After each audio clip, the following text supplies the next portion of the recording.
CCN news एक पाऊल महाराष्ट्रासाठी। बुलढाणा जिल्ह्याच्या मेहकर तालुक्यातील सारशिव या गावामध्ये जिल्हा परिषद शाळेच्या परिसरात केलेले अतिक्रमण काढण्यात यावे, गावात हिंदू स्मशानभूमीसाठी जागा देण्यात यावी अशी मागणी वारंवार करण्यात येत होती। मात्र त्याची दखल घेतली जात नसल्यामुळे गावातीलच मनीष जाधव, प्रवीण राजगुरू आणि पंकज वाघ या तिघांनी पेन टाकळी धरणामध्ये जलसमाधी आंदोलनाला सुरुवात केली आहे। जोपर्यंत मागण्यांसंदर्भात लेखी आश्वासन मिळत नाही तोपर्यंत पाण्याच्या बाहेर येणार नसलेल्या पवित्रा आंदोलकांनी घेतला आहे। गेल्या 3 वर्षापासून आमचे 2 ते 3 मागण्यासाठी आंदोलन चालू आहे। किरकोळ ग्रामपंचायतचे विषय, जिल्हा परिषद शाळेभोवतालचं अतिक्रमण काढण्यात यावं, हिंदू स्मशानभूमी ही ज्यांनी अतिक्रमण केलेलं आहे त्याच्या ताब्यातून घेऊन ही हिंदू समाजाच्या ताब्यात देण्यात यावी आणि कायदेशीर सिंचन उपसा जो चालू आहे बनातील विहिरीतला तो उपसा थांबवण्यात यावा व जी झटका मशीन लावलेली ती झटका मशीन काढण्यात यावी। या साध्या मागणीसाठी गेल्या 3 वर्षापासून आंदोलन, उपोषण, मोर्चे हे चालू आहे। हाच विषय आम्ही माननीय आमदार सिद्धार्थ खरात या जनता दरबारामध्ये घेतला होता। एवढा मोठा विषय जनता दरबारामध्ये घेऊन सुद्धा त्या विषयाची अजून सुद्धा पूर्तता झालेली नाही। पंचायत समिती कार्यालय मेहकर येथे आम्ही आमरण उपोषण केले असता माननीय आमदार सिद्धार्थ खरात यांनी 8 दिवसात तुमच्या मागण्या पूर्ण करू असे आम्हाला आश्वासन दिले होते, तरीसुद्धा या मागण्याची आत्तापर्यंत पूर्तता झालेली नाही। आज परीक्षेचा काळ आहे, गरमीचे दिवस आहे, त्या जिल्हा परिषद शाळेच्या साध्या खिडक्यासुद्धा उघडतात नाही, विद्यार्थ्याला मोकळा श्वाससुद्धा घेता येत नाही। अत्यंत ते विद्यार्थ्यांची गळचेपी झालेली आहे। आज उन्हाळ्याचे दिवस आहे, पाणी टंचाई चालू आहे। सारशिवची पाणी जी व्यवस्था आहे ती व्यवस्थित सुरळीत चालू नाही, पाईपलाईन नेहमी बिघडते। आज लोकांना पाण्यासाठी वणवण करावं लागते, तरीसुद्धा त्या बनातील विहिरीतले कायदेशीर सिंचन उपसा चालू आहे।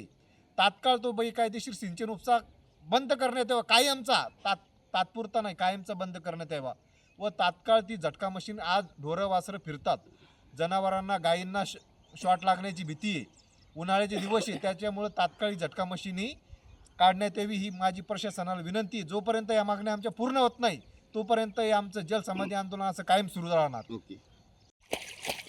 आज आम्ही सारशिव गावातील विविध मागण्या, हिंदू स्मशानभूमी व शाळेभोवतील अतिक्रमण या विविध मागण्या घेऊन आम्ही वारंवार प्रशासनाकडे विनंती अर्ज केले, निवेदनं दिले, आंदोलनं केले। आज आम्ही 3 जण, प्रवीण राजगुरू, पंकज वाघ, मनीष जाधव, आम्ही 3 जण जलसमाधीचं आंदोलन करत आहे। वारंवार प्रशासनाकडे आम्ही निवेदनं दिले, पण मात्र प्रशासन संथगतीने काम करत आहे। कुठल्याच प्रकारे प्रशासनाने ठोस निर्णय घेतला नाही व हिंदू स्मशानभूमीची 60 जमीन ही खुली केली नाही, म्हणून आज आम्ही आंदोलन करत आहे। आणि काल संध्याकाळी आंदोलनकर्त्याच्या घरावर सराईत गुन्हेगार प्रल्हाद कचरू शेजूळ यांनी दगडफेक व घरावर हल्ला चढवला। म्हणजे ह्या प्रल्हाद कचरू शेजूळला एवढी हिंमत कुठून आली? सारशिव गावामध्ये कायदा सुव्यवस्थेचा प्रश्न निर्माण झालेला आहे, तरी अशा गावगुंडावर ताबडतोब पोलीस प्रशासनानं कारवाई करण्यात यावी व आपलं सारशिव येथील 60 जमीन जी आहे हिंदू स्मशानभूमीची ही खुली करण्यात यावी व शाळाभोवतील जे अतिक्रमण आहे ते तत्काळ काढण्यात यावं व या हिंदू स्मशानभूमीमध्ये जी अंत्ययात्रा निघती ती अंत्ययात्रा त्या हिंदू स्मशानभूमीमध्ये येऊ नये म्हणून त्यानं प्रल्हाद कचरू शेजूळ यांनी झटका मशीन लावली। झटका मशीन ही जनावरांसाठी वापरल्या जाते, पण हा प्रल्हाद कचरू शेजूळ हा गावठाणमध्ये असलेले हिंदू स्मशानभूमीला झटका मशीन लावलेली आहे। तिथं त्या कारणामुळे हिंदू समाजातील लोकांना तिथं मज्जाव केला जातो व तिथं कुठं अंत्ययात्रेला विरोध केला जातो, तरी प्रशासनाने जी दखल घेण्यात यावी। आमचे जलसमाधी आंदोलन चिरडण्यासाठी प्रल्हाद कचरू शेजूळ यांनी आमच्या घरावर दगडफेक करून हल्ला चढवला। केवळ हे आंदोलन चिघळण्यासाठी, आंदोलनाची दडपशाही करण्यासाठी हा प्रल्हाद कचरू शेजूळ यांनी आमच्या घरावर रात्री हल्ला चढवला। पण हे आंदोलन काय मागे हटणार नाही। असे किती प्रल्हाद शेजूळ आले तरी हे आंदोलन मागे हटणार नाही। इथं संविधानाचं राज्य चालतंय, कुणाची हुकुमशाही खपवून घेतल्या जाणार नाही।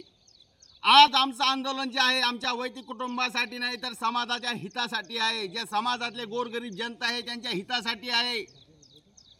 गट नंबर 19 मध्ये 60 जमिनी हिंदू समाजासाठी खुली करण्यात यावी. 60 जमिनी ही हिंदू स्मशानभूमीसाठी राखीव आहे. तसा ठराव सुद्धा केलेला आहे. तत्कालीन सरपंच यांनी तसा ठराव करून तसा नकाशा सुद्धा तयार केलेला आहे व 7/12 सुद्धा तशी नोंद सुद्धा आहे.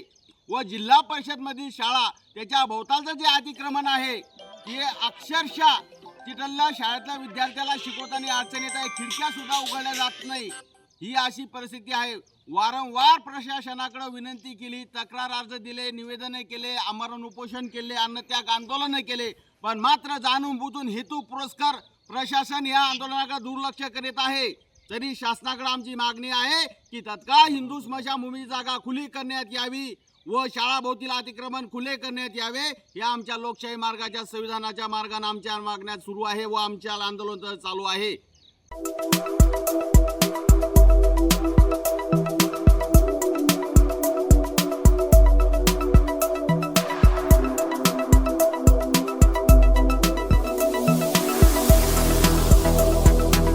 तसेच आपल्या भागातील महत्त्वाच्या बातम्या पाहण्यासाठी CCN न्यूज डेस्क चॅनलला सबस्क्राईब करा आणि बेल आयकॉन प्रेस करा.